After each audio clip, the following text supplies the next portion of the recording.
জান্নাতি বান্দারা ওই জাহান্নামীদেরকে বলবেন, জাহান্নামীদেরকে ডাক দিয়ে বলবেন আনিল মুজরিমিন, ও জাহান্নামীরা, আনিল মুজরিমিন, দুনিয়ার জমিনে কি অপরাধ তোমাদের ছিল, কোন অপরাধ তোমরা দুনিয়ার জমিনে করেছো যার জন্য জাহান্নামের এত নিকৃষ্ট জায়গা, জাহান্নামের এত খারাপ জায়গায়, এত নোংরা জায়গায় কেন তোমরা আছো?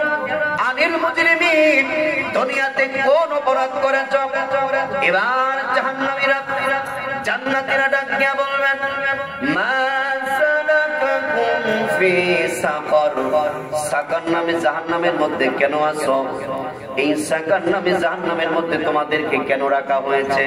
কি অপরাধ তোমরা করেছো?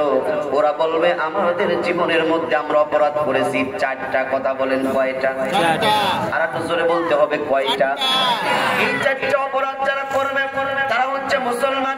মুসলমান হওয়ার পরে নামের আগে মোহাম্মদ, নামের শেষে হোসেন, আলী, আদম সমারিতে যদিও তার নাম মুসলমান, তারপরেও মুসলমান হওয়ার পরে চারটা ভুল করার কারণে ওই ব্যক্তিরা যাবে জাহান্নামে। জোরে বলেন না নাউজুবিল্লাহ।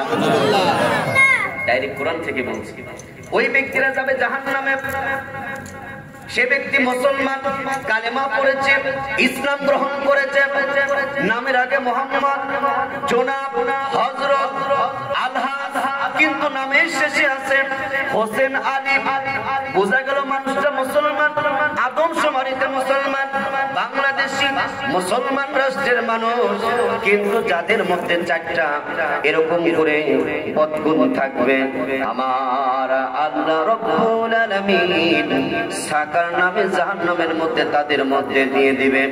এবার জান্নাতীরা ওই জাহান্নামীদেরকে প্রশ্ন করলেন, আরে জাহান্নামীরা, দুনিয়ায় কোন অপরাধ করেছো যার জন্য জাহান্নামে বলবে আমাদের এক নাম্বার অপরাধ? জোরে বলেন তো কয় নাম্বার অপরাধ? কয়টা? মুখস্থ করে অপরাধ কয়টা?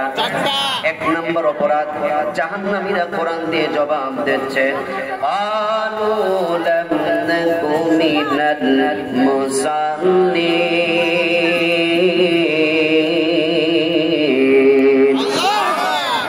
আমাদের এক নাম্বার অপরাধ, দুনিয়ার জমিনে আমরা মুসল্লি ছিলাম না, আমরা নামাজি ছিলাম না, আমরা মসজিদে যাই নাই, আমরা নামাজ না পড়ার অপরাধে, মুসল্লি না হওয়ার অপরাধে, মুসল্লি না হওয়ার অপরাধে আমাদেরকে আমার আল্লাহ তাআলা জাহান্নামের মধ্যে রেখেছে। আমাদের সমাজে মুসল্লি আছে শুক্র আলী, কথা কন না, লোক বেশি পাওয়া যায় না, কি কর?